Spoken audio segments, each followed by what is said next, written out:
प्रत्येक माणूस करोडपती होऊ शकतो, फक्त त्याला व्हायची इच्छा पाहिजे. 2 नंबरनी श्रीमंत होता येतं का नाही मला माहित नाही, पण 1 नंबरनी प्युअरली सहजतेने माणूस श्रीमंत होऊ शकतो. There is no investment without risk. या जगाच्या पाठीवर गुंतवणूक नावाचा शब्द आला की त्याच्याबरोबर बाय प्रोडक्ट येते ती रिस्क येते. की जर तुम्हाला श्रीमंत व्हायचं आणि श्रीमंती उपभोगायची आणि श्रीमंत जगायचं आहे तर तुम्ही मिनिमम कामं केली पाहिजेत. हे जर तुम्हाला मुलांनाच द्यायला वेळ नाहीये तर ते पण त्यांची दुनिया वेगळी बनवतील, मग त्यांना पण तुम्हाला द्यायला वेळ नसेल. 3%, 5%, 10% असं काहीही नसतंय. ओके. जर तुम्ही अशा गोष्टींच्या नादी लागाल, यथा अवकाश तुम्ही मेहनतीने कमवलेले पैसे सुद्धा घालवाल. Education is information not a transformation. शिक्षण माणसाचं आयुष्य बदलत नाही. बरोबर आहे. शिकलेल्या गोष्टी वापरल्या तर आयुष्य बदलतं. तुमची पैसे सांभाळण्याची जेवढी कॅपॅसिटी आहे तेवढीच पैसे निसर्गाने तुम्हाला दिलेले आहेत.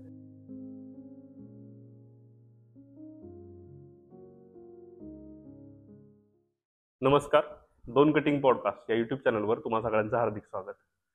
पैसे कमावण्यासाठी किंवा श्रीमंत होण्यासाठी एक मेंटॅलिटीची गरज असते आणि हीच मेंटॅलिटी नक्की कशी असायला पाहिजे किंवा पैसे कसे कमवायला पाहिजेत किंवा गरीब आपण आयुष्यभर राहूच शकत नाही, ही गोष्ट जाणून घेण्यासाठी आज आपण बोलवलो आहेत आकाश गोंदवले यांना, जे आहेत वेल्थ कोच आणि असे हजारो लोकांना ते श्रीमंत करण्याचं स्वप्न बाळगून लोकांना तसं मार्गदर्शन करतायत, स्वतः इन्व्हेस्टमेंट करतायत आणि त्यातून पैसे मिळवतायत. चला तर मग आज त्यांच्यासोबत संवाद साधूया आणि जाणून घेऊया श्रीमंत होण्याचं रहस्य काय.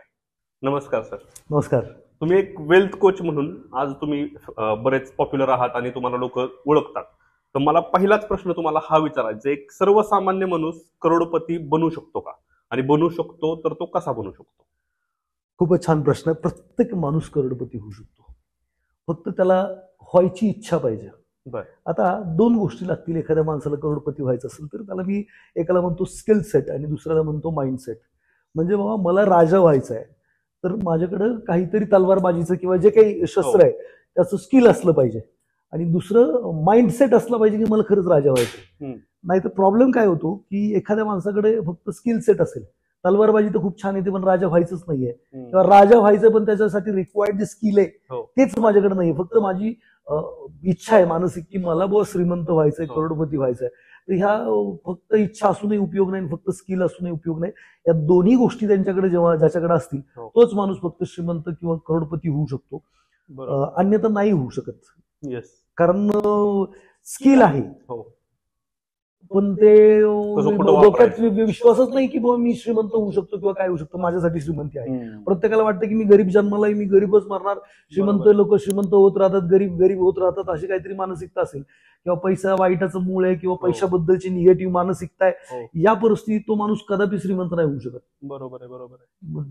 अगदी तुम्ही आता बोललात की जसं की आज जनरली आपण बघतो की एखाद्या माणसाने जास्त पैसे कमवले तर आपण सहज म्हणून जातो की अरे 2 नंबर करत असेल. म्हणजे ही मेंटॅलिटी पण त्याला घातक ठरते का? खूपच. कारण आहे ना, आपल्या डोक्यातच हे आहे की श्रीमंत फक्त 2 नंबरवालेच होऊ शकतात आणि मी तर काही 2 नंबर करत नाहीये, म्हणजे मी श्रीमंत व्हायचा स्कोपच संपला. इकडे मेंटॅलिटीमध्ये श्रीमंती नाहीच आहे.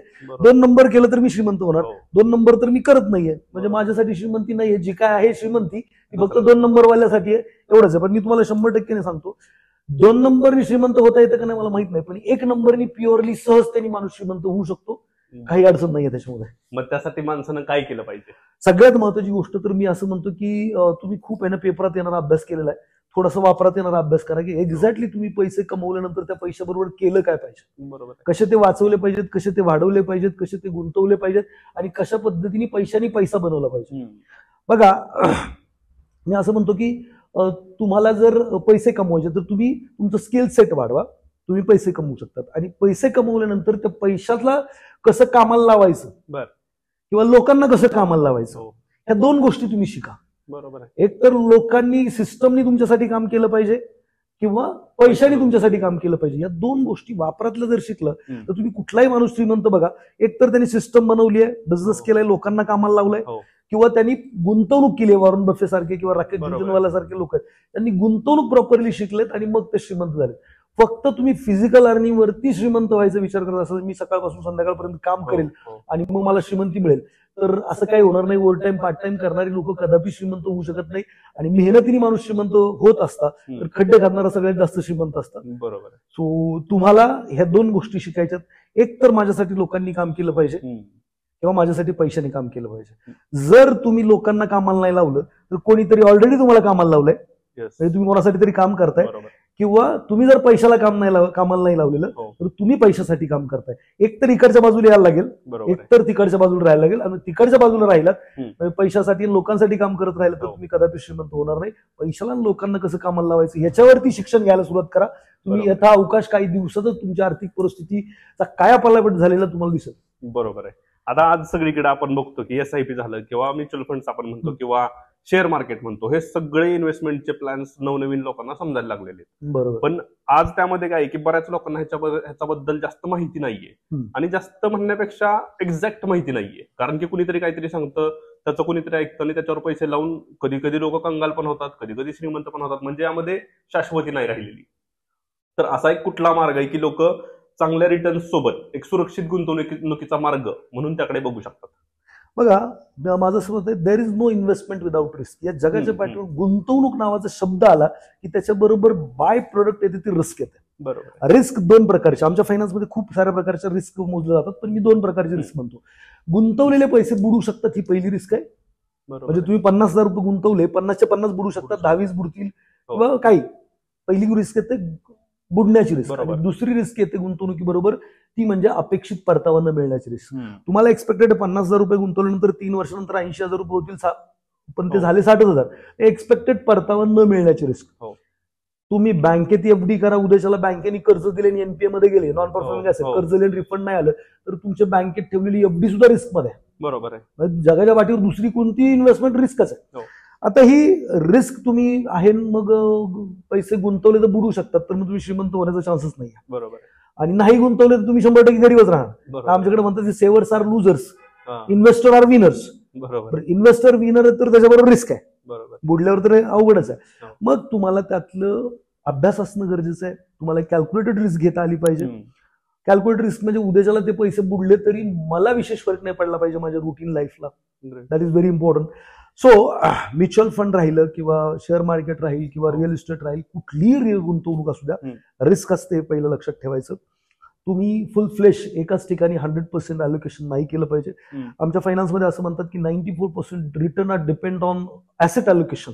तुम्ही ऍसेट अलोकेशन कसं करताय, तुमच्या वयानुसार तुमची फायनान्शियल रिस्क टेकिंग ॲबिलिटी काय आहे, तुमची मेंटल रिस्क टेकिंग ॲबिलिटी काय आहे, त्या अकॉर्डिंग जर तुम्ही ते सगळे निर्णय घेतले तर 94% रिटर्न कशावरती डिपेंड आहे, तुमच्या ऍसेट अलोकेशनवरती. आणि ऍसेट चुझिंग फक्त 6%, कुठलंही ऍसेट असेल. आता सेफेस्ट इन्व्हेस्टमेंट म्हणाल तर ज्याच्यातलं तुम्हाला कळतं ती सेफेस्ट इन्व्हेस्टमेंट. आणि ज्याच्यातलं तुम्हाला काही कळत नाही तर रिस्क इन्व्हेस्टमेंट. मग आता तुम्हाला स्टॉक मार्केटमध्ये जायचंय तर तुम्ही अशा माणसाकडून शिकलं पाहिजे ज्यांचे बॅलन्स शीट चेक करा. खरं तर कारण खूप सारे लोक मार्केटमध्ये शिकवतात. मध्ये मी कुठेतरी बातमी वाचली की फ्युचर अँड ऑप्शन शिकवतोय, त्याचं क्लासेसवरती जीवन चाललंय आणि ऍक्च्युली तो इन्व्हेस्टमेंटमध्ये स्वतः लॉसेस करतोय आणि लोकांना शिकवतोय प्रॉफिट कमवायला. पण मी तर असं म्हणेल की सेबी म्हणतंय 93% people are losing money in stock market. 93% लोक पैसे कमवत आहेत असं सेबीचा रिपोर्ट सांगतोय, सिक्युरिटी एक्सचेंज बोर्ड ऑफ इंडियाचा. मग ज्याच्याकडनं तुम्ही स्टॉक मार्केट शिकताना त्याचं बॅलन्स शीट चेक करायला काय हरकत आहे? बरोबर आहे. त्याला म्हणायचं बाबा तू शिकवतोयस, मग तू स्वतः करत असला पाहिजे प्रॉफिट. बरोबर आहे. मग करतोयस तर दाखव. बरोबर आहे. तुझी बॅलन्स शीट दाखव. अशा माणसाकडनं तुम्ही शिकलं पाहिजे आणि त्याच्याकडनं गॅरंटी घ्या, बाबा नाही आलं मला तर माझे पैसे परत देशील का? ते तर मला परत मिळाले पाहिजे, नाही तर इकडेही लॉस करेल तिकडेही लॉस करेल. तर हे थोडंसं केलं पाहिजे. आणि म्युच्युअल फंड हा बेस्ट इन्व्हेस्टमेंटचा पर्याय ठरू शकतो पॅसिव्ह इन्व्हेस्टिंगचा. एक असते ऍक्टिव्ह इन्व्हेस्टमेंट, एक असते पॅसिव्ह इन्व्हेस्टमेंट. ऍक्टिव्ह म्हणजे स्वतःचा अभ्यास करायचं, स्वतःचे पैसे लावायचे, ऍक्टिव्ह इन्व्हेस्टमेंट. पॅसिव्ह इन्व्हेस्टमेंट म्हणजे दुसऱ्याचा अभ्यास, दुसऱ्याचं मेहनत आणि मी फक्त पैसे लावणार. तर पॅसिव्ह इन्व्हेस्टमेंटचा लिगल आणि बेस्ट पर्याय म्हणून म्युच्युअल फंड ठरू शकतं. पण तिथं सुद्धा तुम्हाला काय रिटर्न पाहिजे, किती दिवसांसाठी तुम्ही चाललाय, त्या अकॉर्डिंगली स्कीम निवडणं गरजेचे. नाही तो लेने के देने पड सकते है. बरोबर आहे. जाणार नाहीत पैसे, पण तरी सुद्धा त्या व्होलॅटिलिटीमध्ये तुम्हाला मे माइट बी नुकसान घेऊन बाहेर पडावं लागू शकतं. सो एक प्रॉपर अंडरस्टँडिंग असल्याशिवाय ते नाही केलेलं बेस्ट असं मला वाटतं. बरोबर आहे. आता तुम्ही बॅलन्स शीटचं बोललात किंवा असं बोललात की जो कोच आहे त्याचं बॅलन्स शीट तुम्ही पहिले चेक करा. तर मला तुमच्याबद्दल जाणून घ्यायचंय की तुम्ही अशी काय इन्व्हेस्टमेंट केली आणि तुम्ही आज कुठपर्यंत पोहोचला किंवा तुमची सिच्युएशन काय होती आणि तुम्ही आज कुठं आहात? सगळ्यात महत्त्वाचं सर, खूप चांगला प्रश्न आहे. मी जिथून सुरुवात केली, माझे आई वडील ऊसतोड कामगार, मी बीड जिल्ह्यातला दुष्काळग्रस्त भाग. माझं टेलरिंगनी करिअरची सुरुवात होती. 10वी झाली माझी 1997 ला आणि कपडे शिवायला शिकून मी करिअरची सुरुवात केली टेलर म्हणून. माझी सुरुवात होते पुण्यातून करिअरला 2002 साली. त्यावेळी 20 रुपये खिशात होते. 3 दिवस मी वडापाव खाल्लाय 20 रुपयात आणि कोणाच तरी पार्किंग मध्ये झोपलोय, अशी ती परिस्थिती. म्हणजे डोक्यावर छप्पर नाही, काही नाही. तिथून मग ते सीझनला काम असतं टेलरचं, त्याच्यानंतर सीझन संपला आणि मला हॉटेल कलासागरमध्ये हाऊसकीपिंगला पण काम करावं लागलं. तिथून मग मी काळेवाडी थेरगाव एरियामध्ये शिफ्ट झालो. तिकडे Bansode tailor, S Kumar tailor, त्यांचं अजूनही दुकान आहे तिकडे मी कामाला लागलो. आणि मग तिकडे कोणीतरी मला एकदा येऊन पकडून खूप साऱ्या शिव्या दिल्या. त्यांचं कर्ज होतं आमच्यावरती. आणि मग शिव्या पडल्यानंतर असं वाटलं की यार आयुष्याचा उपयोग नाही. कुठेतरी ते सुसाईड वगैरे करण्याचा प्रयत्न केला, खूप साऱ्या गोष्टी. पण मरायला जास्त हिंमत लागते तेव्हा कळालं. आणि मग ते सगळे ड्रॉप करून एकच उद्देश ठेवला होता की मला श्रीमंत व्हायचं. मार्ग चांगला असेल किंवा वाईट असेल. आता धड चांगलाही मार्ग लवकर मिळत नाही, तसा वाईटही मिळत नाही. दोन्हीलाही स्ट्रगल आहे. मला असं वाटायचं वाईट मार्ग लई सहजतेने मिळतो आणि पैसे मिळतात, तसं काही नाहीये. ज्यांनी सर्च केलंय त्यांना माहित असेल वाईट मार्ग पण खूप डिफिकल्ट आहे पैसे कमवायचा, आणि चांगला मार्ग पण शोधणं डिफिकल्ट आहे. आणि मग कोणीतरी मला सांगितलं की जर तुला इंग्लिश आलं तर तुला बीपीओ मध्ये जॉब मिळेल आणि 12-15 हजार रुपये पगाराची नोकरी मिळेल. मराठी धडी येत नाही तर इंग्लिश येण्याचा चान्स नाही, पण आता मरता क्या नाही करता, मरायला लागलोय काहीतरी करावं लागेल. आणि मग ते स्पोकन इंग्लिशचा क्लास शोधायला सुरुवात केली. मला पिंपरीमध्ये MTC नावाचं सेंटर मिळालं, memory training centre. Tejgyan foundation happy thoughts नावाची आता फार मोठी संस्था आहे, तिथं मी पोहोचलो. त्यांचं ते 1200 रुपये फी होती. कसे बसे ते कोणाकडनं तरी आणून भरले. आणि माझ्या आयुष्यातला सगळ्यात बेस्ट निर्णय होता म्हणजे तिथे ते जॉईन करणं. मग ते स्पोकन इंग्लिश 3 महिन्याचा कोर्स होता आणि तिथं Sindhi community, richest community Pimpri Chinchwad मधली, त्यांची पोरं शिकायला होती, ते माझे मित्र झाले. आयुष्यात श्रीमंतांची मैत्री, ते बॅरियर तोडायला की मी कधी श्रीमंत होऊ शकत नाही किंवा आपले हे, ते तोडायला फार मोठी मदत झाली. आणि मग सरशी तेजपारकीचे आध्यात्मिक प्रवचन घ्यायचं, मग इथिक्स नैतिकता, आयुष्यात जे काही करायचं ते इमानी इतबारी करायचं, कधी कोणाची हाय घ्यायची नाही, अशा बऱ्याचशा गोष्टीत आध्यात्मिक शिकलो. आणि मग सुरुवात झाली की मग कसं करायचं. सरशींनी सांगितलं पुस्तकं वाचा. मग rich dad poor dad Robert किवासाकींचं वाचलं, जोसेफ मर्फींचं the power of subconscious mind वाचलं, नेपोलियन हिलचं तुमचं थिंक अँड ग्रो रिच वाचलं, रॉबिन शर्माचं तुमचं the monk who sold his Ferrari वाचलं. असे खूप सारी पुस्तकं वाचत गेलो. आता हे वाचत असताना मग करायचं काय पुढे, तर मला कुठेतरी असं वाटलं की शिक्षण पूर्ण केलं पाहिजे. मग मी 97 ला 10वी झालेली, मी परत एक्सटर्नल ऍडमिशन घेतलं, 12वी केली. मग पुणे विद्यापीठातून मी इकॉनॉमिक्स मधून ग्रॅज्युएशन केलं. आणि इन बिटवीन मला कोणी शेअर मार्केट सांगितलं, कोणी म्युच्युअल फंड सांगितलं, ज्यांनी जे सांगितलं ते जाऊन शिकायचं आणि हातपाय मारायचा प्रयत्न करायचा. बरं, हे बॅरियर्स माझे तुटण्यास खूप मोठी मदत झाली. माइंडसेट ज्याला मी म्हणतो, तर म्हणजे जोसेफ मर्फी असतील, the power of subconscious mind असेल, किंवा जे त्या रिलेटेड पुस्तकं होते त्यांनी बरेच, द मिलेनियन माइंड असेल टी हार्वेकरांचं, हे सारे पुस्तकांनी काय झालं, माइंडसेट तोडायला मदत केली. बरोबर, की मी पण श्रीमंत होऊ शकतो, हा विश्वास आला. आणि विश्वास आला आणि स्किल आलं त्याच्याबरोबर. स्किल आल्यामुळे विश्वास पण वाढला. तेव्हा मला स्टॉक मार्केट पण कळायला लागलं, अरे आता हे जमतंय मला. मग विश्वास पण वाढला, नाही मी श्रीमंत, दोन्ही गोष्टी पॅरलली होत गेल्या. आणि जी सुरुवात मी 2002 साली, डोक्यावर छप्पर नव्हतं, इथून केली होती. 2009 साली माझ्याकडे 1300 स्क्वेअर फीटचं घर होतं. माझे स्वतःचे 2 दुकानं होते पिंपरी चिंचवड सारख्या एरियामध्ये. आणि माझ्याकडे एवढे पैसे होते की मला पैशासाठी कदाचित काम करायची गरज नव्हती. That was the story. म्हणजे आता ते सगळे पुरावे आहेत माझ्याकडे, बट तुमची बॅलन्स शीट पण तुमच्याकडे आहे. हो, माझी बॅलन्स शीट, माझं नॉलेज तुम्ही कुठेही चेक करू शकता. इव्हन मी असं समोर करून दाखवण्याची तयारी ठेवतो, म्हणजे असं मागे पुढे काहीच नाही. मी जर स्टॉक प्रेडिक्ट केला तर तुम्ही जाऊन बघायचं त्याचं 4-6 महिन्यात, वर्षात काय परफॉर्मन्स केलेला आहे. इव्हन मी युट्यूबला सुद्धा स्टडी पर्पजनी मागच्या वर्षी काही व्हिडिओज टाकलेले आहेत. दर सोमवारी मी 5-6 स्टॉक प्रेडिक्ट करत होते. आज जर तुम्ही त्यातले स्टॉक्स काढून बघितले तर कितीतरी 3-3, 4-4 पटीने वाढलेत 1 वर्ष 1.5 वर्षातच. तर तुम्ही ते बघू शकता जाऊन. नक्कीच. आता बोलता बोलता तुम्ही सर मानसिकतेवर बोलला, पण आज एक तरुण पिढी यामध्ये अशी उतरलेली की त्यांची फक्त मानसिकता जास्त स्ट्रॉंग आहे. तुम्ही जसं बोलला की मानसिकता पण गरजेची आणि नॉलेज पण गरजेचं किंवा स्किल पण गरजेचं आहे. मग त्या लोकांना तुम्ही काय सांगाल की फक्त मानसिकताच वर नेऊ शकते का, आणि जर नाही तर मग त्यासाठी काय केलं पाहिजे जेणेकरून त्या इन्व्हेस्टमेंटच्या क्षेत्रामध्ये तुम्ही स्किल मिळवू शकता? हे बघा, सगळ्यात महत्वाची गोष्ट काय माहितीये का, की पहिलं ते एन्व्हायरमेंट येतं. मी असं म्हणतो 7 स्टेप ऑफ सक्सेस असं एक माझं सेशन आहे.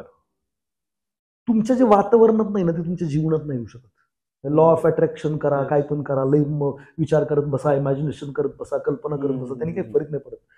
पहिलं तर ना सुरुवात होते तुमच्या एन्व्हायरमेंट पासून. तुमचं वातावरणात काय ते तुमच्या जीवनात येणार. तुमचा पार्टनर तुमच्या आयुष्यात अगोदर आला का पहिल्या वातावरणात आला?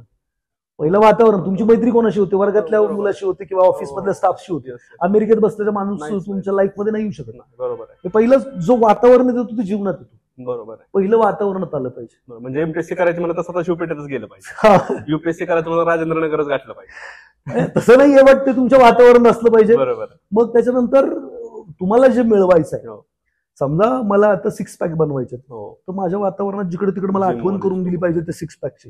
मी एकदाच फक्त विचार करून नाही होणार. बरोबर. वारंवार ते 6 पॅक्स मला दिसले पाहिजे. माझ्या जेवणाच्या टेबलवरती असलं पाहिजे, झोपण्याच्या तिथं असलं पाहिजे, मी दात घासतो तिथं असलं पाहिजे, मला ते कंटिन्यू हॅमर झालं पाहिजे. राईट. मग ते झाल्यानंतर दुसरी स्टेप येते की तुम्ही त्या रिलेटेड हॅबिट्स डेव्हलप केल्या पाहिजे. सेकंड स्टेप की त्या रिलेटेड हॅबिट्स. मग मला जर 6 पॅक बनवायचे, त्या रिलेटेड काय हॅबिट्स मी डेव्हलप केल्या पाहिजेत. मी आता कोणत्या हॅबिट्स फॉलो करतोय, मी भविष्यात कोणत्या हॅबिट्स, मला फायनान्शियली फ्री व्हायचं, तर माझ्या वातावरणात फायनान्शियल फ्रीडम आलं. दुसरं त्या रिलेटेड मी कोणत्या हॅबिट्स, मला हॅबिट्स लावली पाहिजे, काहीतरी स्टॉक मार्केटचे कोर्सेस केले पाहिजेत, म्युच्युअल फंड बद्दल माहिती केली पाहिजे, बॉन्ड डिबेंचर बद्दल माहिती केली पाहिजे, रिअल इस्टेट बद्दल मला माहिती असली पाहिजे. Because I should take a intelligent financial decisions. मग मी ते केलं पाहिजे. किंवा मग मी फायनान्स रिलेटेड पुस्तकं वाचण्याची सवय लागली पाहिजे. मग ही झाली सेकंड स्टेप. थर्ड स्टेप येते ज्याला म्हणतो मी, जसं तुम्ही हे शिकायला सुरू कराल तसं तुम्हाला स्किल यायला सुरुवात होईल. तुम्ही स्टॉक मार्केट शिकताय तर इन्व्हेस्टिंगचं स्किल तुम्हाला येईल, म्युच्युअल फंड बद्दल स्किल येईल, आणि स्किल आलं की मग बिलीफ येतो, विश्वास. चौथी स्टेप काय? विश्वास, की आय कॅन, मी ते करू शकतो किंवा मला माझ्या आयुष्यात ती श्रीमंती येऊ शकते. बघा, तुम्ही फक्त विचार करून नाही चालणार. बरोबर आहे. वातावरणात आलं, वातावरणात तुम्ही हॅबिट्स मध्ये आणलं, हॅबिट तुम्ही व्यायामाची सवय लावली की मग तुम्हाला स्किल येणार ना. कोणतं काय केल्यानंतर कसे मसल्स वाढतील. स्किल आलं, स्किल आल्यानंतर विश्वास आला, विश्वास आला की व्हॅल्यू मध्ये येतं. महत्वाचं होतं ते तुमच्यासाठी. बरोबर. इतर गोष्टी नगण्य ठरतात, सेकंडरी होतं. हा, की यार मला फायनान्शियल फ्रीडम मिळवायचे, मग मी ट्रिपला नाही जाणार आहे, हे पैसे इन्व्हेस्ट करणार आहे, मी थोडेसे कपडे थोडेसे कमी घेईल, आय शुड, मला पाऊस पडला पाहिजे माझ्यावरती पैशाचा. म्हणजे ते व्हॅल्यू मध्ये जातं आणि व्हॅल्यू मधून आयडेंटिटी मध्ये येतं.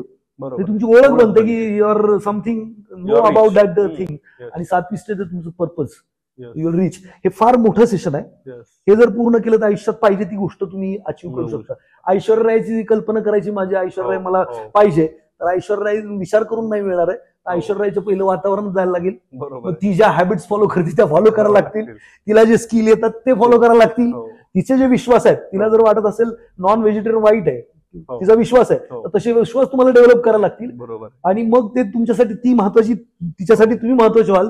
आणि मग ऐश्वर्या तुमची आयडेंटिटी होईल लोकांना, ऐश्वर्या भेटवर घ्यायला. सो श्रीमंती किंवा वॉटेवर जे काय आहे ना, फक्त विचार करून नाही, तर त्याचे प्रोसेस आहे. आणि हे वापरातलं शिक्षण आहे, हे पेपरातलं नाही आहे. बरोबर आहे. कोणतीही गोष्ट अचीव्ह करायची, या 7 स्टेप्स मी म्हणतोय सक्सेसचा फॉर्म्युला आहे.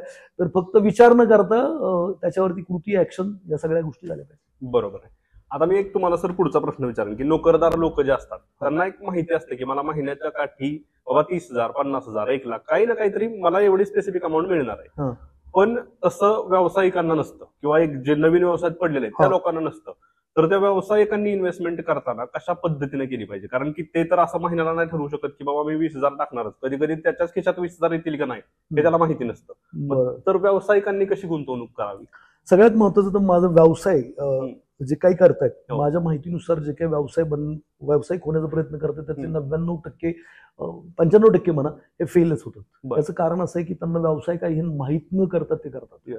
पहिली गोष्ट तर व्यवसाय शिकल्याशिवाय व्यवसाय करणं म्हणजे आत्महत्या करणं असं माझं मत आहे. बरोबर आहे. व्यवसायात काय महत्वाचं आहे तेच माहित नसतं आणि तुम्ही सुरू करता. जसं आता तुम्ही ऍडव्हर्टाइजमेंट वगैरे या सगळ्या गोष्टी करता.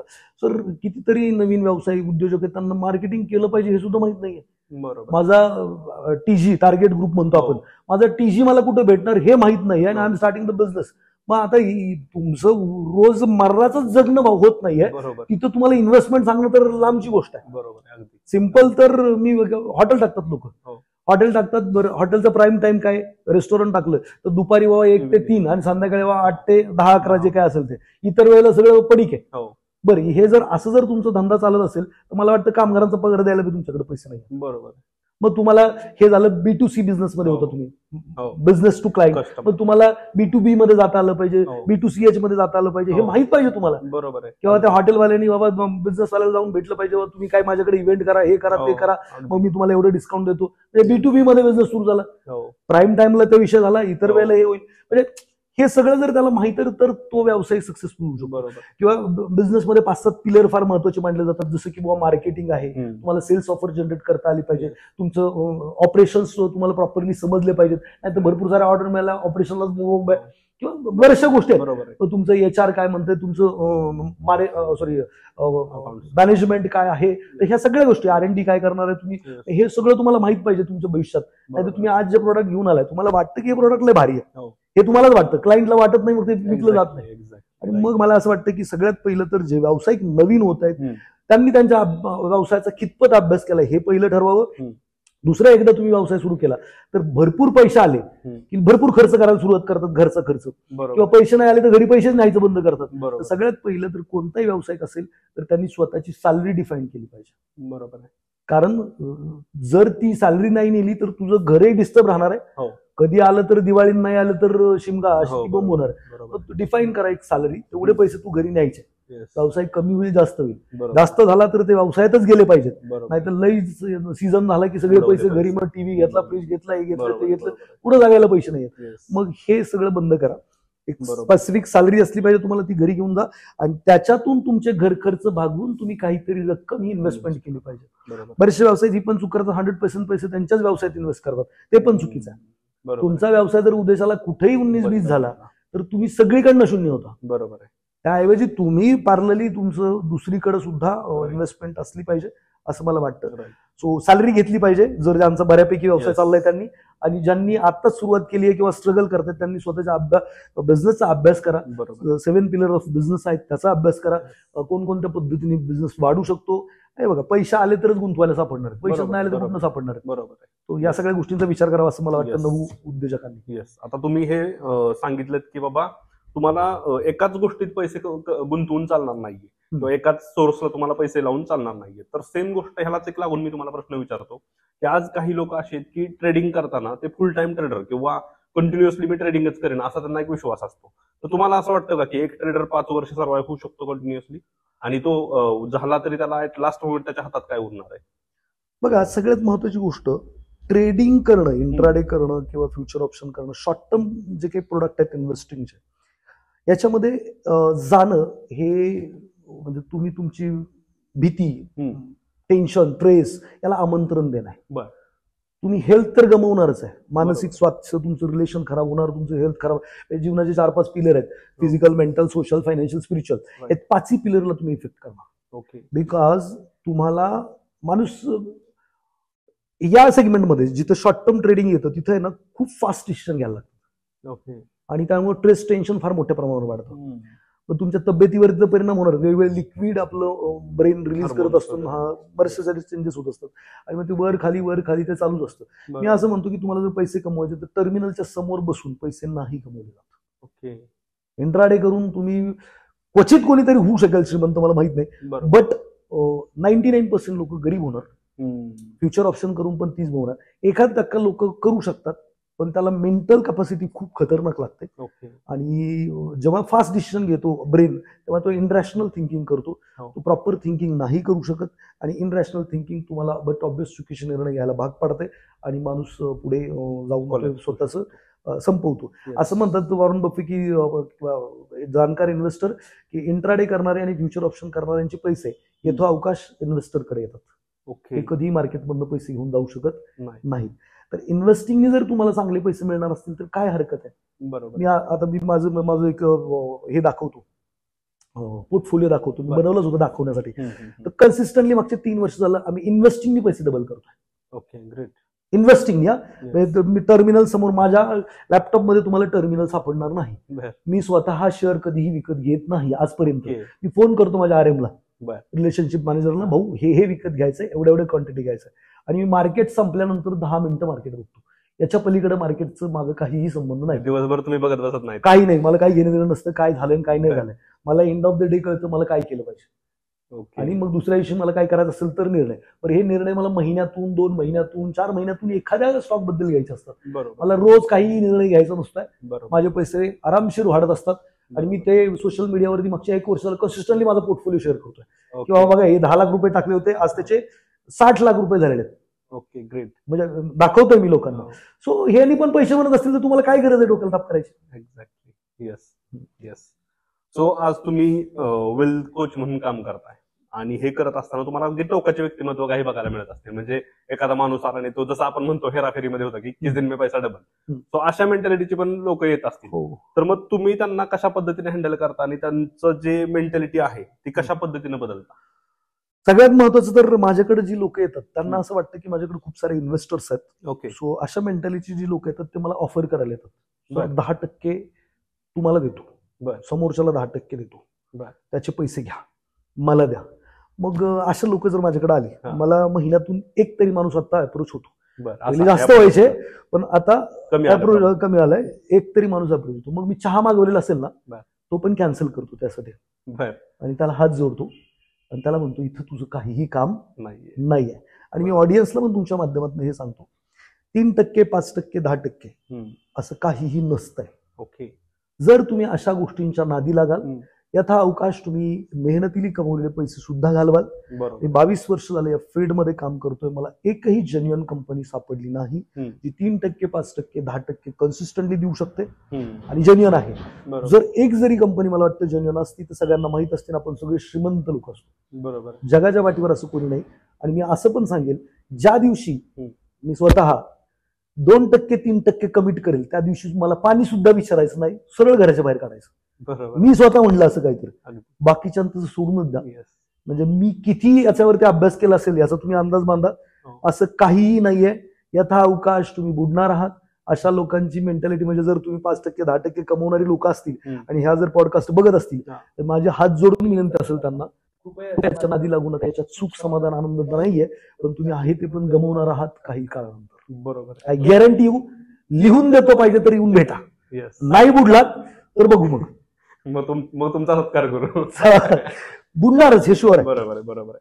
आता हे आपण गुंतवणुकीबद्दल बोलत असताना जर नॉलेज नसेल तर, म्हणजे ज्या माणसाला त्या गुंतवणुकीबद्दल नॉलेज नसेल त्यासाठी गुंतवणूक आणि फसवणूक हे अगदी शेजारी असतात. हो. म्हणजे तुम्ही एकतर गुंतवणुकीमध्ये फायद्यात जाऊ शकता किंवा डायरेक्टली फसवणुकीत जाऊ शकता.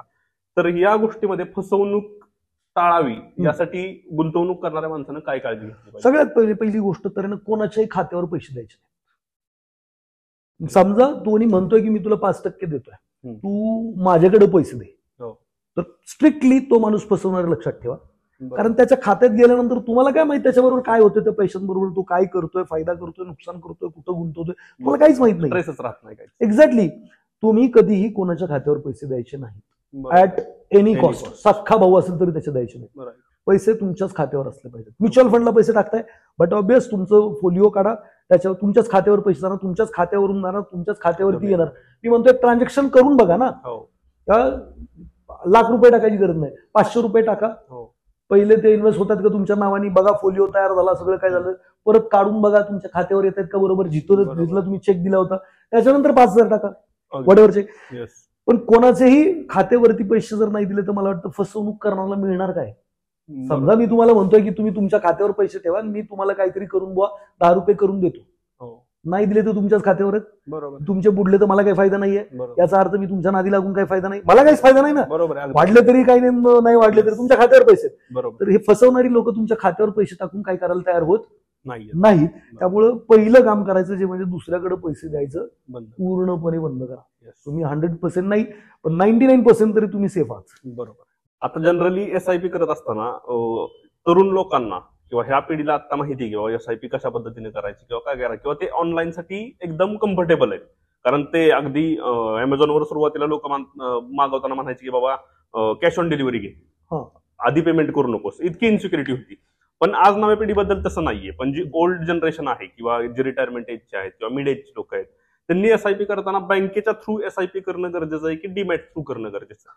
बघा, माझं असं मत आहे की डीमॅट थ्रू जर SIP केली तर जो ब्रोकर आहे त्याला पण तुम्हाला काहीतरी पैसे द्यावे लागतील आणि AMC सुद्धा काय करणार, चार्ज करणार. इव्हन ती रेग्युलर एसआयपी मध्ये कन्सिडर होणार आहे. डीमॅट थ्रू नाही गेलं पाहिजे. आता दुसरं बँके थ्रू गेलं पाहिजे का, तर बँके थ्रू पण नाही गेलं पाहिजे. मग बँके थ्रू का नाही गेलं पाहिजे, तर तुझा जो RM आहे, रिलेशनशिप मॅनेजर, तो 1 वर्ष किंवा 2 वर्ष स्थित आहे. आणि मग त्याला कितपत नॉलेज आहे त्या म्युच्युअल फंडचं किंवा त्या स्कीम बद्दलचं, हे शंकास्पद आहे. बरोबर आहे. बरं, त्यांनी काहीतरी कमिटमेंट दिली आणि तुम्ही 2 वर्षांनी गेलात तिथं की बाबा मला असं असं सांगून ही स्कीम दिली होती, तर तो माणूसच तिथं नाहीये. बरोबर आहे. तो कुठेतरी मोठ्या पदावरती गेला किंवा स्विच करून गेला जॉब, मग तो म्हणतो हे काही हे डिलिव्हर करत नाही. याच्यापेक्षा बेस्ट उपाय तुम्ही एक MFD शोधला पाहिजे, म्युच्युअल फंड डिस्ट्रीब्युटर, त्याच्या माध्यमातून गेलं पाहिजे. हा माझ्या मते सगळ्यात बेस्ट उपाय. आता MFD पेक्षा बेस्ट उपाय जर म्हणाल तर डायरेक्ट म्युच्युअल फंडच्या फंड हाऊसला जाऊन SIP काढणं किंवा म्युच्युअल फंडचे वेबसाईट्स आहेत त्याच्यावरती जाऊन पण तुम्ही SIP काढू शकता. पण तुम्हाला जर माहित नाहीये तर MFD is the best option for you. बाकी दुसरं कोणताही ऑप्शन मला नाही बेस्ट वाटत. ओके सर, आज तुम्ही बऱ्याच लोकांना वेल्थ कोचिंग वगैरे देता, तर मला हे जाणून घ्यायचंय की तुम्ही स्वतः शेअर मार्केट बद्दल काय करता? बघा, मी इन्व्हेस्टर आहे. मागचे 2002 पासून म्हटलं तरी मी इन्व्हेस्टर आहे. म्हणजे मी सुरुवातच इन्व्हेस्टिंग केली आहे. पहिली इन्व्हेस्ट मी माझ्या नॉलेजमध्ये केली. बरं, ठीक आहे. नॉलेजवरती जेवढे काही स्टॉक मार्केट बद्दलचे कोर्सेस आहेत ना, ते मी बऱ्यापैकी सगळे केले. मी 5-5 लाख रुपये भरून स्टॉक मार्केटचा कोर्स केलेला. बरं. मग मी स्वतः इन्व्हेस्टमेंट करायला सुरुवात केली. स्वतः इन्व्हेस्टमेंट मधून चांगले पैसे बनवले. चांगले पैसे बनवल्यानंतर मग मला वाटलं की मी हे लोकांना सांगितलं पाहिजे. मग फायनान्शियल लिटरसी नावाचा प्रोग्राम मी सुरू केला, ज्याच्यामध्ये मी पैसे कसे वाचवायचे किंवा कसे वाढवायचे, तुम्ही श्रीमंतीचा फॉर्म्युला काय, बरेच लोकांना पैसेच वाचत नाही. मग याच्यावरती मी प्रोग्राम्स बनवले. त्याच्यानंतर इन्व्हेस्टिंगचे वेगवेगळे प्रोडक्ट आहेत, ज्याच्यामध्ये रिअल इस्टेट आहे. मग रिअल इस्टेट म्हणजे आपल्याला काय वाटतं जागा जमीन झालं संपला विषय. त्याच्यामध्ये residential property, commercial property, industrial property, zone आहे, urban property, semi urban property, holiday resort आहे. वेगवेगळे रिअल इस्टेट वेगवेगळ्या कालखंडात वेगवेगळा परतावा देतो. मग ते कसं अनालिसिस करायचं, म्हणजे मगच पैसे बनणार आहेत. तुम्ही उगीच तू जागा घेतली म्हणून मी घेतली आणि तू फ्लॅट घेतला म्हणून मी घेतला असे नाही पैसे वाढत. You should have some knowledge about that. किंवा NPAच्या प्रॉपर्टी मार्केटपेक्षा 20-20, 30-30, 50-50% कमीने मिळतात. NPA म्हणजे नॉन परफॉर्मिंग असेल, बँकेकडे घाण होते आणि ते भरलं नाही म्हणून स्वस्तात मिळतात. मग ते कशा मिळवल्या पाहिजेत किंवा कसे GRचा थोडाफार अभ्यास केला म्हणजे कुठं काय होणार याचा अभ्यास करून सुद्धा तुम्ही बऱ्यापैकी रिअल इस्टेटमध्ये चांगले पैसे बनवू शकता. मग हे थोडंसं माहिती पाहिजे तुम्हाला इंटेलिजंट फायनान्शियल डिसिजन्स घेण्यासाठी. त्याचबरोबर स्टॉक मार्केट. आता स्टॉक मार्केटमध्ये मी इन्व्हेस्टिंग शिकवतो. माझा असा दावा आहे की माझा कोर्स जर तुम्ही केलात तर तुम्ही पैसे नाही घालवणार. थोडे पैसे कमी कमवाल, बरोबर, वेळ लागेल पण घालवणार नाही. आणि तुम्ही मल्टीबॅगर शोधणार. मल्टीबॅगर म्हणजे जे पटीत वाढणारे स्टॉक आहेत ना, ते तुमच्या अकाउंटवरती असणार किंवा तुमच्या डिमॅटमध्ये असणार. बरोबर आहे. So this kind of training we are providing also. म्हणजे याच्यात म्युच्युअल फंड रिलेटेड असेल तर म्युच्युअल फंड स्टार्टअप जर्नी नावाचा प्रोग्राम घेतो आपण, किंवा म्युच्युअल फंड मास्टरी नावाचा प्रोग्राम घेतो. तुम्हाला डिस्ट्रीब्युटर व्हायचं आहे किंवा तुम्हाला स्वतः सर्व्ह करायचं आहे या इंडस्ट्रीमध्ये, तर त्या अकॉर्डिंग पण आपण प्रोग्राम कंडक्ट करत असतो. तर मी असं म्हणेल की जर तुम्हाला माझ्याबद्दल काय किंवा मी काय करतो याच्याबद्दल, तर माझा आकाश गोंदावले नावाचा चॅनल आहे, युट्यूब चॅनल. त्याच्यावरती खूप सारी इन्फॉर्मेशन आहे. त्याचबरोबर माझं गुगल पेला एक ऍप येतं आकाश गोंदावले नावाने. ते ऍप जर डाउनलोड केलं तर तिथं फायनान्शियल फ्रीडम चॅलेंज नावाचा प्रोग्राम आहे. It's a free of cost. याच्यामध्ये तुम्हाला तो जर प्रोग्राम तुम्ही केला फायनान्शियल फ्रीडम चॅलेंज, तर 20 ते 30% बचत तुमची व्हेरी नेक्स्ट डे पासून वाचायला सुरुवात होणार. पगार आला की त्याच्यावर नक्की काय करायचं प्रॅक्टिकली तर ते तुम्हाला कळणार. दुसरी गोष्ट, तुम्हाला कशा पद्धतीने श्रीमंत व्हायचा असा फॉर्म्युला, बरोबर, वेल प्रूव्हन फॉर्म्युला त्याच्यामध्ये शिकायला मिळणार. तुम्हाला वेगवेगळ्या पद्धतीचे मल्टिपल अर्निंग सोर्सेस कसे निर्माण करायचे याच्याविषयी त्या प्रोग्राममध्ये माहिती होणार. हा एक प्रोग्राम आहे. त्याच्यानंतर दुसरा म्युच्युअल फंड स्टार्टअप जर्नी नावाचा प्रोग्राम. म्युच्युअल फंड एक्झॅक्टली काय आहे, म्युच्युअल फंड कुठं पैसे गुंतवतो, म्युच्युअल फंडचं स्ट्रक्चर काय, लिगल काय, फ्रॉड होऊ शकतो का, काय नाही, म्हणजे काय आणि किती, सगळ्या गोष्टी त्याच्यामध्ये आहेत. It is also free of cost Akash Gondawale या ऍपवरती. आणि तिसरा प्रोग्राम मी तिथं फ्रीमध्ये ठेवला आहे, budgeting and planning, wealth create करण्यासाठी कसं तुम्ही बजेट आणि प्लॅन केलं पाहिजे. असे 3 प्रोग्राम ऍपमध्ये माझ्या फ्रीमध्ये मिळतात. आणि त्या व्यतिरिक्त माझ्याबद्दल तुम्हाला क्रॉस व्हेरिफिकेशन करायचं तर माझे युट्यूबला आहे. त्यानंतर मला वाटतं आकाश.गोंदावले नावाने मी इन्स्टाला पण अवेलेबल आहे. आणि असे पॉडकास्ट पण अधून करत असतो त्याच्या माध्यमातून. माझा उद्देश फार प्रामाणिक आहे. मला 1 लाख लोकांना आर्थिक स्वातंत्र्य मिळवायला मदत करायची. बऱ्याचशा लोकांचं म्हणजे असं असतं की मला काहीतरी माझा धंदा करायचा, माझा बिझनेस वाढवायचा आहे, पुढे जायचं आहे. तर माझं असं आहे की मी असं म्हणतो की I have lots of money yes, आणि भरपूर मिळतात. बरोबर मी जेवढं कमवतो त्यातनं माझे 2-3% पैसे पण महिन्याच्या खर्चाला लागत नाही. बरोबर आहे. सगळेच सेव्हिंग होत्या हो, आणि मला नाही वाटत की मला काही बांधून न्यायचंय. बरोबर बट स्टील सिरियसनेस खूप महत्वाचा असतो. Yes, so we are charging also. Paid programme पण असतात. पैसे दिल्याने माणूस देणारा आणि घेणारा जबाबदार बनतो बरोबर, रिझल्टसाठी. अगदी नाहीतर दोघेही रिझल्ट. कारण बरोबर. Education is information not a transformation. Yes. शिक्षण माणसाचं आयुष्य बदलत नाही. बरोबर आहे. ते शिकलेल्या गोष्टी वापरल्या वापरल्या तर तर आयुष्य बदलतं. बदलतं. आणि त्या वापरण्यासाठी लोकांना स्किन इन द गेम लावावं लागेल, शिकवावं लागतं. स्किन काहीतरी गेलं तर काहीतरी करतो माणूस, नाही तर काही करत नाही. आता हा पॉडकास्ट आहे, बऱ्याचशा गोष्टी येतील कानावरती. मी फुकटमध्ये हा प्रोग्राम पण सांगितला, ऍप डाउनलोड करा, तुम्हाला फायनान्शियल फ्रीडम चॅलेंज मिळेल, तुम्हाला म्युच्युअल फंड स्टार्टअप. तुम्हाला माहिती आहे का, याच्यातली जे कोणी ऐकतायत ना त्यातले 99% लोक फक्त ऐकणार आहेत, सोडून देणार आहेत. बिकॉज काही जात नाही ना, मग तिकडे बघू. तर काही लोक ऍप डाउनलोड पण करतील पण पूर्ण नाही करणार. भले लाईफ चेंज होणार आहे त्यांनी, पण नाही करणार. 1% लोकच फक्त हे करणार. पण जेव्हा जर मी ह्यांना चार्ज केलं असं, 100% लोक ते ऐकणार. एकही दिवस न बुडवता, एकही दिवस न बुडवता, एकही प्रोग्राम न बुडवता, आणि त्याला रिझल्ट येणार. आता हे सगळं तुम्ही बोलत असताना तुम्ही एक गोष्ट बोललात की तुम्हाला हे सगळं ज्यावेळेस त्याचा फटका बसतो किंवा काय, त्यावेळेस तुम्हाला रिअलायझेशन होतं की आपण हे केलं पाहिजे म्हणून. आता तुम्ही शेअर मार्केट करत असताना बऱ्याचशा गोष्टी अशा असतात की त्या घटना घडल्यानंतर त्याचा इफेक्ट मार्केटवर जाणवतो. जसं की आपण आज रिसेंटली बघितलं की इलेक्शनचा रिझल्ट लागल्यानंतर शेअर मार्केट लगेच कोलॅप्स होणं असेल किंवा वर जाणं असेल, ह्या गोष्टी चालू राहतात. तर ह्या गोष्टींकडे इन्व्हेस्टमेंट करणाऱ्या माणसानं कशा पद्धतीने बघितलं पाहिजे आणि ते नोट कशा प्रकारे केलं पाहिजे. कारण बऱ्याचशा लोकांना हे पण समजत नाही की बाबा ही गोष्ट घडते तर मग मला लॉस होणार किंवा प्रॉफिट होणार आहे.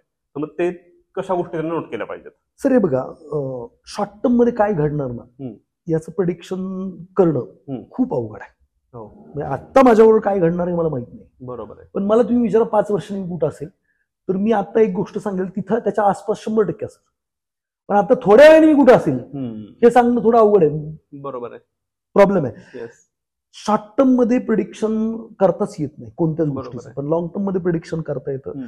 प्रत्येक ऍसेट इंडिकेशन देते आपल्याला, असं नाही की नाही. तुम्ही जर माझ्या युट्यूब व्हिडिओला जर गेला, डिफेन्स स्टॉक पिकला होते तेव्हा मी सांगितलं होतं इथून पुढे डिफेन्स स्टॉक 50% खाली येते. रेकॉर्डेड व्हिडिओ आहे. सोनं ज्या दिवशी 62,000 रुपये होतं त्या दिवशी मी प्रेडिक्ट केलं होतं की सोनं 1 लाखाकडे जाण्याचं पोटेन्शियल ठेवतंय.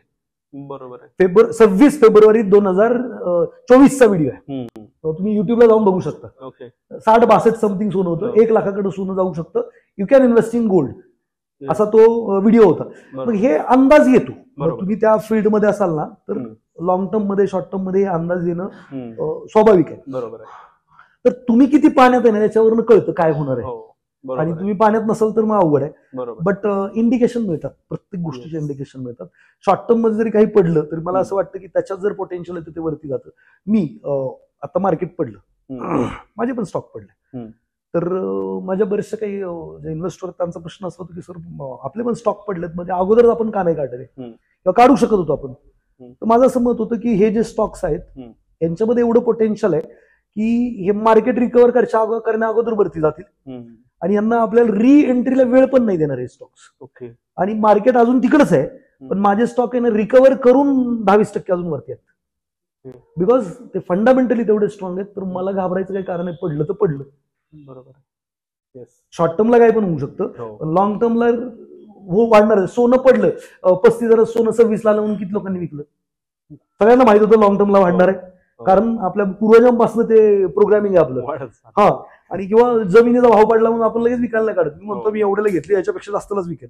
तसंच या स्टॉकचं पण आहे किंवा या मार्केटचं पण आहे. ते पण चांगलं जर आहे हे जर तुम्हाला माहित आहे तर तुम्हाला घाबरण्याची काही गरज नाही. शॉर्ट टर्म व्होलॅटिलिटी ही सगळीकडेच राहणार आहे. कोणी देव नाहीये. बरोबर. मी म्हणतो लय भारी, पण नाही, देव नाहीये. चुका होतातच आणि कायमस्वरूपी होतात. तर तुम्ही आपण मानसिकतेवर बोलत असताना आता तुमच्याकडे काही लोक असे आले असतील की त्यांना हीच शंका असेल की मी श्रीमंत होणार आहे का नाही होणार ते. बरोबर, की त्याची एकदम वीक मेंटॅलिटी आपण म्हणू शकतो. तर असं तुम्ही कुठलं एक रिफॉर्मेशन केलेलं उदाहरण आहे का की तो माणूस येताना अगदी शून्य किंवा आपण म्हणू की मायनस मध्ये होता आणि तो आज अगदी प्लस मध्ये आहे आणि अगदी वेल सेटल्ड आहे. तर माझ्याकडे जर मी 2013ला मनी अकॅडमी फायनान्शियल लिटरसी हा प्रोग्राम सुरू केला होता, तेव्हा ज्या लोकांनी मला जॉईन केलं किंवा त्याच्यानंतर ज्यांनी जॉईन केलं, तर त्यातले जर 10 लोक आज मला भेटायला आले तर 7 लोक माझ्या पाया पडतात. ग्रेट. की बुवा तुमच्यामुळे आमचं आयुष्य पूर्णपणे बदललं, आमच्याकडे काहीच नव्हतं आणि हे तुम्हाला आम्ही एवढं करोडमध्ये गेलेलो आहे. मला असं वाटतं एक उदाहरण नाही, कमीत कमी 500 लोक असतील जे करोडपती झालेले आहेत, त्यांना अजिबात विश्वास नव्हता की ते करोडपती होऊ शकतात. पहिलं तर आपण त्यांना स्किल सेट दिला, बरोबर आहे. पैसे वाचायला लागले तर वाढायचे कुठं याची ठिकाणं दिली. आणि पॅरलली मी आहे ना मनी माइंडसेट वरती पण काम करतो, की तुम्ही कसा तुमचं मनी माइंडसेट डेव्हलप केलं पाहिजे, तुमच्या आतमध्ये जे काही निगेटिव्ह बिलीफ्स आहेत अबाउट द मनी ते कसे बाहेर काढले पाहिजेत. आणि मी बऱ्याचशा वेळेला एक्झाम्पल बऱ्याचशा पॉडकास्ट वरती पण देतो की लोक म्हणतात की आमचा अन्याय झाला किंवा आम्ही गरीब आहेत किंवा आमचं असं आहे, तर मी कंपॅरिझन डायरेक्ट मुकेश अंबानी आणि तुमचं करत असतो की मुकेश आणि तुमच्या निसर्ग आपला बाप आहे, निसर्गाची जे काही आहे ते सगळं आपण पोरं त्याचे प्रत्येक गोष्टीवर सगळ्यांचा इक्वल अधिकार आहे. बरोबर आहे. मग निसर्गात काय पण असू द्या, हवा असू द्या, पाणी असू द्या, सगळं काय. मग मुकेशला तुम्हाला जर बरोबर बसवलं तर मुकेशवरती काय मेहरबानी केली आणि तुमच्यावरती काय अन्याय केलाय तो सांगा. तर तो सांगायचा जर विचार केला तर मुकेशला पण तेच दिलंय जे तुम्हाला दिलंय. जो ऑक्सिजन तुम्ही घेतात तोच मुकेश पण घेतोय, त्याला वेगळं बनवलेलं नाहीये. बरोबर. जी पृथ्वी त्याला दिली आहे तीच तुम्हाला दिली आहे. बरोबर. जे H2O पाणी तुम्ही पिताय तेच मुकेश पितोय. बरं, अनलिमिटेड तुम्हाला काही कमी केलेलं नाहीये. बरोबर. मुकेश पण गव्हाची चपाती खातो, तुम्ही पण गव्हाचीच खाता, त्यासाठी वेगळी बनवली आहे का? तर सोन्याची वगैरे चपाती खातो. हे सगळं निसर्गाने जे बनवलंय इक्वली त्याला आणि तुम्हाला दिलेलं आहे. बरोबर. असं मुकेशला काय डबल ऑक्सिजन घ्यायला वेळ थोडी चालतो, तुम्हाला जेवढा घेता येऊ शकतो तेवढा घ्या, मुकेश पण तेवढाच घेऊ शकतो. बरोबर. पण मुकेशला पण 2 कान 2 हात 2 डोळे सगळं काही समान दिलेलं आहे. सगळं समान आहे. निसर्गाने तुमच्यावर अन्याय केला अजिबात बोलायचं नाही. पहिली गोष्ट तर इक्वल आहे आणि सगळं काही भरपूर दिलेलं आहे निसर्गाने. मग तुम्ही फक्त एकाच गोष्टीत म्हणू शकता की पैसे मला कमी दिले आणि त्याला जास्त दिले. माझं सिंपल म्हणणं आहे, तुमची पैसे सांभाळण्याची जेवढी कॅपॅसिटी आहे तेवढीच पैसे निसर्गाने तुम्हाला दिलेले आहेत. बरोबर. आणि मुकेशची जेवढी पैसे सांभाळण्याची मेंटल कॅपॅसिटी तेवढी त्याला दिलेली आहे. तुम्ही मेंटल कॅपॅसिटी वाढवा, तुम्हाला पण तेवढे पैसे मिळतील. बरोबर आहे. ठीक आहे. तुम्ही जर ती नाही वाढवली तर नाही मिळणार. बरोबर. आता मी माझा मुलगा आहे 10 वर्षाचा, तो माझ्याकडे आला, मला म्हणलं पप्पा मला एक 100 रुपये द्या. मी त्याला 100 काढून दिले. माझ्याकडे दुसऱ्या दिवशी आला, मला म्हणलं पप्पा मला 5 लाख रुपये द्या. आता ती 10 वर्षाचा आहे, 6वीला आहे. आता ह्याला मी 5 लाख रुपये दिले तर हाय काय करेल?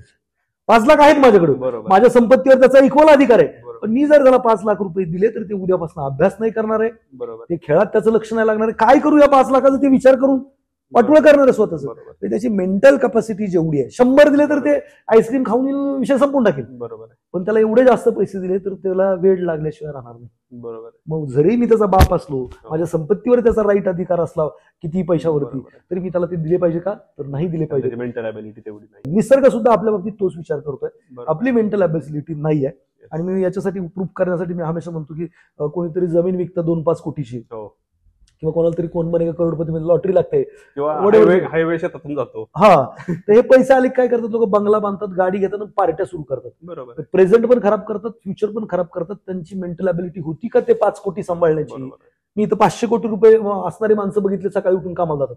याला 5 नाही मिळाले तर याचा बंगला झाला, गाडी झाली, पार्ट्या सुरू झाल्या. याने प्रेझेंट खराब केला, फ्युचर खराब केलं. मग त्याच्यासाठी तो पैसा वरदान आहे का शाप आहे? शाप आहे. आणि मी निसर्ग आपला बाप आहे, त्याला कळतं आपली काय कॅपॅसिटी आहे पैसे मॅनेज करण्याची. तेवढेच पैसे आपल्याला येणार. किती पण हमाली करा, किती पण ओव्हर टाइम करा, किती पण पार्ट टाइम करा, जोपर्यंत तुम्ही मेंटल कॅपॅसिटी वाढवत नाही पैसे मॅनेजमेंट करण्याची, तोपर्यंत तुमच्याकडे पैसे नाही वाढू शकत. बरोबर. वाढवली पाहिजे ती, आणि ते वाढवण्याच्या टेक्निक्स आहेत सरळ, आणि ते कुठेही मिळतील, माझ्याकडे आम्ही पण देतो. बरोबर आहे. आता सर तुम्ही वेल्थ कोच म्हणून काम करता आणि रिसेंटली तुम्ही विषय काढला की तुमच्या मुलाबद्दल. आता आपल्या भारतामध्ये एक गोष्ट काय की अगदी डिग्री झालेल्या मुलाला पण माहित नसतं की स्लिप कशी भरायची. बरोबर. तर मग तुम्ही तुमच्या मुलासाठी इकॉनॉमिकल एज्युकेशनसाठी किंवा हे व्यावहारिक ज्ञानासाठी तुम्ही काय ऍक्टिव्हिटीज करत असाल तर, किंवा तुमचे फ्युचर प्लॅन काय आहेत त्याबद्दल? खूपच छान प्रश्न. मला वाटतं ह्या पॉडकास्ट मधला सगळ्यात बेस्ट प्रश्न आहे हा प्रश्न आहे. माझा मुलगा 10 वर्षाचा आहे. आता त्याच्याबद्दल असं झालं, मागच्या 2 वर्षापूर्वी पर्यंत आम्ही कुठे गेलो, पप्पा मला हे पाहिजे, आणि ते मग ते हट्ट करणं, हे करणं, ते करणं जोरदार. बरं, त्याला डोक्यात काय, बापाकडे भरपूर पैसे आहेत, माझा बाप वेल्थ कोच आहे, ते लोकही म्हणतात, आणि सगळं ते अलबेलच ना. मग मी त्याच्या बाबतीत एक निर्णय घेतला. मी त्याला म्हणलं, इकडे तुला दररोज मी 10 रुपये देणार. किती रुपये देणार? 10 रुपये तुझी सॅलरी करणार मी. तू काय करायचं, 1000 रुपयाच्या आतमधली गोष्ट तुझी तू घ्यायची, मी नाही घेऊन. तुझी तू घे. तू 10 मिळाले तुला, तू काय करतो पैशाचं मला सांगायचं, तू चॉकलेट खा, तू आईस्क्रीम खा, तुला काय जे करायचं ना यू कॅन, बरोबर. पण 1000 रुपयाच्या आतमधली गोष्ट तुझी तुला विकत घ्यायची. तू कुठलं खेळणं माग, काय पण कर, म्हणजे तुझ्या मेंदूनच ते करायचं, तुझ्या हिशोबाने तू करायचं, तुझे पैसे तुझ्याकडे, तुला विचारणार नाही तू का खर्च केले, कुठेही खर्च करू शकतो, बट बरोबर हा नियम. मग आता कोणती गोष्ट घ्यायची म्हणलं की मग पप्पा मला घ्यायचंय, बाळा तुझ्याकडे किती पैसे जमा आहेत, मग माझ्याकडे एवढेच, मग आता जमा कर, और मी तुला कर्ज देतो, बरोबर, मग मी कापून घेणार पैसे, तुझ्या पगारातनं कट होणार. मग असं त्याच्याबरोबर सुरू केलं. बरोबर. मग पुढे मी वन इडियट नावाची मूवी त्याला दाखवली. वन इडियट मूवी तुम्हाला युट्यूब वरती मिळेल, लहान मुलावरतीच आहे आणि खूप छान मूवी आहे, वेल्थ क्रिएशन साठीच आहे. तर ती मूवी त्याला दाखवली. मग काय झालं याच्यामुळं, पहिलं तर त्याला सेव्हिंग करायची सवय लागली. तो स्वतःचे टार्गेट ठरवायला लागला की मला हे घ्यायचंय, मला जर हे घ्यायचं तर मला एवढे पैसे लागणार आहेत, मग एवढ्या दिवसात ती गोष्ट मला मिळू शकते. पेशन्स पण आले, पेशन्स पण, प्लॅनिंग पण आलं की मला ही गोष्ट घ्यायची आहे तर माझं मलाच करणं आहे. पप्पा तर काय याला एवढे पैसे देणार नाही. हा, त्याला 4000 सायकल घ्यायची तर 1000 मला जमा करायचे, 3000 पप्पा देणार, ते काही कर्ज नाहीये. म्हणजे त्याच्यामुळे तो फायनान्शियल डिसिप्लिन झाला, त्याचे तो गोल्स बनवायला लागला, त्याचे हट्ट करायचे बंद झाले. आणि ती वन इडियट मूवी बघितल्यानंतर त्याचं हे लक्षात आलं की मी SIP केली पाहिजे. काय केली पाहिजे? SIP केली पाहिजे. आणि ते I am an idiot follow me असं एक मेसेज आहे त्याच्यामध्ये. तर तो म्हणतो मला तो इडियट व्हायचा आहे. आणि मग त्यांनी ते SIP पण सुरू केली. मग त्याचा पगार वाढवून आम्ही डबल केलेला आहे आता, आणि त्याचा कसल्याही प्रकारचा त्रास नाहीये. आणि his right now his good planner. आता त्याला हे घ्यायचंय, ते घ्यायचंय, म्हणून हे असं मी करणार, मी तसं ते करणार, अशा पद्धतीने त्याचं ते चालू असतंय. बरोबर. पहिलं तर हट्ट बंद, प्लॅनिंग सुरू, सेव्हिंगची सवय लागली, सगळंच काही लागलं. मला असं वाटतं की जे मुलं 2 रुपयांनी सुरुवात करा, जर मुलगा हट्टच करतोय, 3 वर्षाचा 5 वर्षाचा आहे, 5 रुपयांनी सुरुवात करा. जरा मोठा असेल तर कॉलेजला वगैरे जातोय तर त्याला 1000 रुपये 2000 रुपयांनी त्याला पॉकेट मनी द्या. त्याला सांगायचं ह्या गोष्टी व्यतिरिक्तच तुला काय पाहिजे असेल तर माझ्याकडे यायचं, अदरवाईज याच पैशात तुला भागवायचंय. आणि we are not going to care की तुला ते मिळतंय नाही मिळतंय तुझं तुला. मग हे असं जर मुलांना प्रॅक्टिकल शिक्षण दिलं तर मला वाटतं खूप चांगलं आहे. माझ्या मुलांनी स्वतः डोक्यावर बसून बँकेत जाऊन अकाउंट खोललं, SIP सुरू केली. आता तो स्टॉक मार्केटमध्ये पण करायचं म्हणतो की आता माझे पैसे आता मला हे पण इकडे लावले तर वाढतात बरं का, अशा पद्धतीने त्यांनी ते सुरू केलंय. सो मला नाही वाटत की मला त्याचं पुढच्या, मी वयाच्या 27व्या वर्षी फायनान्शियली फ्री झालं असं लोकांना सांगतो. हा मला वाटतं 21-22लाच होतो काय. येस, बरोबर आहे. आता मला एक ह्याला जोडून एक प्रश्न विचारायचा आहे की हल्ली लोकांना त्यांच्या मुलांसोबत काय कसं आहेस हा विचारायला वेळ नसतो लोक म्हणतात. पण मग तुम्ही तुमच्या बिझी शेड्यूल मधून किती वेळ काढता त्याच्यासाठी?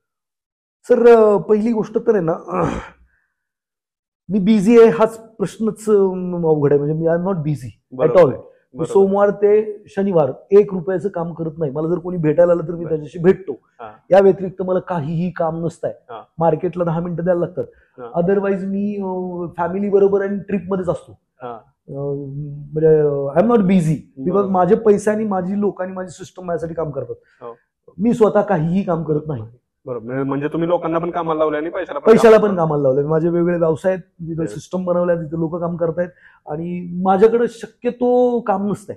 Delegation is the key of success असं मी कुठेतरी एका ट्रेनिंग प्रोग्राम मध्ये शिकलो होतो की जर तुम्हाला श्रीमंत व्हायचं आणि श्रीमंती उपभोगायची आणि श्रीमंत जगायचंय तर तुम्ही मिनिमम कामं केली पाहिजेत. मी बिझी आहे हे चुकीचंच आहे. दुसरं, जे बिझी आहेत त्यांच्यासाठी उत्तर देऊ इच्छितो की जर तुम्हाला मुलांनाच द्यायला वेळ नाहीये तर ते पण त्यांची दुनिया वेगळी बनवतील, मग त्यांना पण तुम्हाला द्यायला वेळ नसेल. मी कुठेतरी उदाहरण ऐकलं होतं की नवरा बायको लग्न झालं आणि मग बायको म्हणायची की तुम्ही वेळ द्या वेळ द्या वेळ द्या, पण ह्याला काही वेळ द्यायला जमायचं नाही, कामधंदे होते, मग हा वेळ नाही द्यायचा. मग अचानक ह्याला वाटलं की यार आपण आता बायकोला वेळ दिला पाहिजे जरा स्टेबिलिटी आल्यानंतर. आणि मग हा लवकर घरी गेला. लवकर घरी गेला तर बायको म्हणली लवकर कशाला आला?